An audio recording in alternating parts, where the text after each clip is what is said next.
Pipe अच्छी हेले पानी नाही, खंब अच्छी हेले टांकी नाही। कोरापुट नारायणपाटणा और बंधुगां लोकंकर जल संकट दूर पाई बीजाघाटी ठारे निर्माण हेउथिबा 69 कोटीर मेगा प्रकल्प अधा रास्तार रही जाइछे। निर्धारित समय सरीबाकु बसिछे, मात्र एजाए प्रकल्प काम सरी पारिलानी। केउंठी जमी विवाद तो आउ केउंठी श्रमिक समस्या देखिबाकु मिलुछे। सरकारक एते बड़ योजना एबे एक प्रकार बंद हेबा अवस्थारे।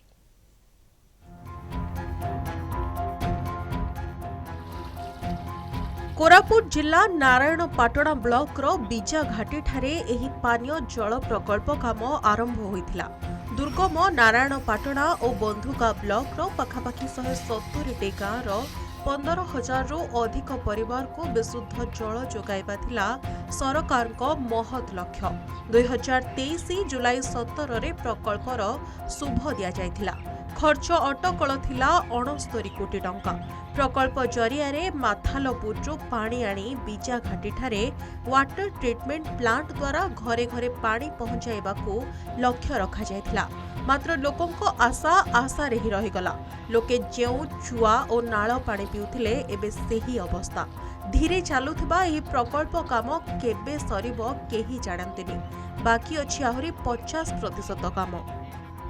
से 2023 रे सर एटा उद्घाटन भी होइतिला। हमर पूर्वतन विधायक प्रभु जानी थिले, तांको पीरियड उद्घाटन होइतिला। आउ सेते बेले मोर मिसेस सरपंच थिले। आउरी आज जाय आज्ञा एबे दुई थर जिलापाल भी आसले आज्ञा तदारख करिया पई। आउ सुरेश पूजार मंत्री भी आसतिले।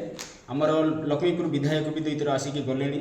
आउ से माने कोन पई क्रनपात करू नाहति मु एबे जाय किछि जानि पारु ना। या से माने दमक चमक भी देउछन्ति। तमे जदी लोकल लोक हिसाब रे तुमे हमको प्रतिवाद करिवो ताहेले तम नारे एलिगेशन लगै कि जीवो बोली कि भी कहउछन्ति। से पानी पाई अनेक गाँ गहली रे विकलते होउछन्ति।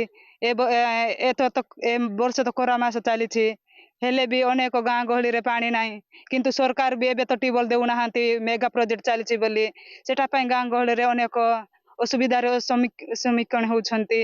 एडा पई आमे केते तर सरकार को मध्य रे दाबी पत्र देलुनी।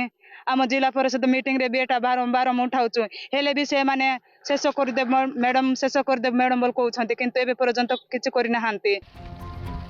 पंचायतीराज मंत्री रवि नायक, विधायक पवित्र साउंता और जिलापाल मनोज सत्यवान महाजन प्रकल्प स्थल परिदर्शन करिसेंति। काम त्वरान्वित करबाकू तागिद करिसेंति। मात्र ठिका संस्था उपरे एसबुर प्रभाव किछि नाही। जमी अधिग्रहण रे 1.5 वर्ष बीतीगला। एबे माथालपुरु केरेगां पर्यंत 11 किलोमीटर पाइप बिछाइबाकू स्थानीय लोके विरोध करुथिबारो काम अटकी रहिछि। जिला प्रशासन टिके दृष्टि देले भल होता। टिके एरिया लोक टिके उपकृत पाइथांत बोली कि आम आशा रखुଛୁ। बीजेडी जीपी बासिंदा सर तो सेटा सरपंच सर जानवे। किंतु सरपंच सर तो बहुत माने देइचंती लेटर भी। आउ सेठी तो कलेक्टर भी वेरिफिकेशन पे आस्तिले, मंत्री भी आस्तिले, पुणी एमएल भी जाइचंती। सरपंच सर भी से कथा कहितले। किंतु एबे जाय से वेरिफिकेशन करिक गला परे भी किछि काम माने आगो को बढ़ू नहीं। हम टैंक बनाने के लिए हम आंध्रा से आया। अब मैं कॉन्ट्रैक्टर के पास सुपरवाइजर कर रहा हूँ, सुपरवाइजर का काम कर रहा हूँ। हाँ। ये पानी इधर फिल्टर होके इधर से नारायणपाटना जाएगा। नारायणपाटना का स्कीम है। अच्छा, ये विजय घाटी। हाँ। विजय घाटी में फिल्ट्रेशन प्लांट बन रहा है। हाँ। इधर से पानी नारायणपाटना जाएगा। कितना महीना होगा? अभी वो टैंक के बारे में तो मैं बता सकता हूँ। वो तो 2 महीने से हम काम कर रहे हैं वो टैंक में। हाँ। और 1 महीने से ज़्यादा लगेगा। हमारा मेगा प्रोजेक्ट रे हमारा जिल्ला रे जो 8टा प्रोजेक्ट चली थे ता भीतर जोटा प्रोजेक्ट पाखापाखि खत्म हे बारे आसे गला बोरीगुमा साइड रे। अन्य प्रोजेक्ट भी तांको डिसेंबर लास्ट पर्यंत टाइमलाइन दे आइছে।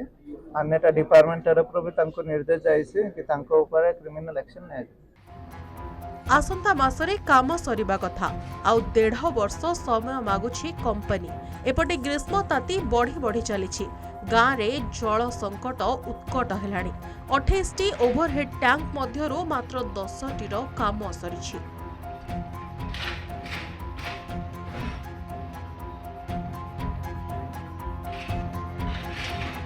बीजाघाटी ठारे निर्माण होउथवा पानीय जल प्रकल्प वर्तमान मंथर गति रे चलीछि।